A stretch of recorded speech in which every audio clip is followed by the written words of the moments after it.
Bonjour à tous. Aujourd'hui, je vous propose le premier épisode d'une série de vidéos que je posterai prochainement pour parler de ce que l'on peut faire des frelons. Les frelons posent des problèmes, mais est-ce qu'ils ont des côtés positifs? Tout d'abord, on peut faire de l'alcool de frelon, donc à consommer avec modération. C'est ce qu'on fait en Asie, notamment en Chine, où ils font tremper des adultes de frelons dans de l'alcool à plus de 40 degrés. Alors la première étape consiste, après avoir récupéré un nid dans l'environnement, eh bien le soir même, c'est de récupérer tous les frelons qui émergent au stade adulte, qui sortent de leurs alvéoles, donc des animaux qui ne sont pas agressifs, qui volent très peu en fait, et les personnes les jettent dans un flacon qui contient de l'alcool de riz par exemple, dans lequel les frelons vont se noyer. Ainsi, dans la soirée, les personnes vont récupérer des frelons de diverses colonies, et parfois de différentes espèces, qu'ils vont mettre dans les mêmes flacons, et ces frelons vont y séjourner environ 1 an avant que le produit puisse être commercialisé. Ensuite, les frelons, on peut aussi les manger. Alors, revenons en arrière. Une fois que les frelons adultes ont été enlevés, les galettes sont pesées et vendues à des restaurateurs. Dans les restaurants, ces galettes sont cuites à la vapeur pour cuire les frelons, les larves, et ensuite, les plats sont amenés aux consommateurs, où ils vont retirer les larves et les nymphes de ces galettes. Et, dernière étape, les larves vont retourner en cuisine, où un cuisinier va les prendre en charge. Son rôle va être de les cuire encore, mais cette fois-ci en friture, dans une huile à la température adéquate. Et là, il semblerait qu'en fait, le cuisinier est vraiment un vrai spécialiste, parce que si la température de l'huile n'est pas assez forte, ou à l'inverse, si elle est trop importante, la cuisson des larves ne sera pas réussite et la consommation de celles-ci sera absolument pas appréciée par les consommateurs. Alors quand j'ai filmé cette scène de cuisson des larves en cuisine, dans un restaurant, honnêtement, j'ai eu vraiment beaucoup de chance, parce que d'une part, c'était la première fois que je voyais ça, et ensuite, à ce moment-là, je n'avais jamais consommé d'insectes de type frelon.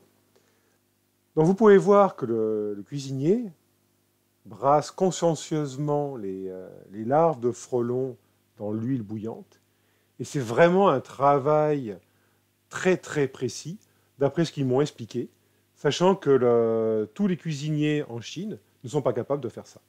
C'est un vrai travail de spécialiste. Alors, avouez que vous aussi, vous en avez l'eau à la bouche. Une telle préparation de larves de frelons, ça ne peut donner lieu qu'à des plats excellents.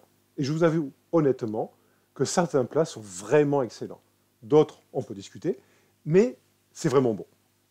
Allez, on approche de la fin, et maintenant, le cuisinier va sortir les larves du wok. On approche enfin de la fin. Le cuisinier maintenant va rajouter sur son plat de larves différentes épices, il va bien les mélanger, et ensuite, ce plat va être servi en salle pour aller nourrir des bouches affamées que nous étions.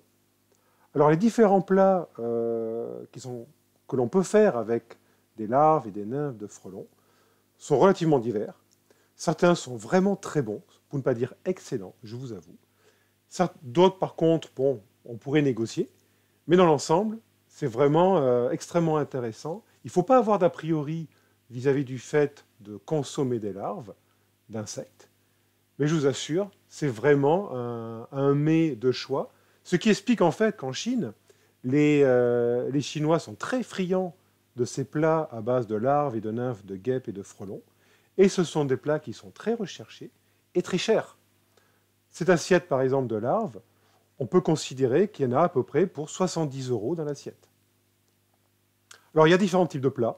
Il y a des plats où les larves sont un peu caramélisées, d'autres mélangées avec des différents végétaux, d'autres, les larves sont juste cuites à la vapeur et trempées dans des sauces.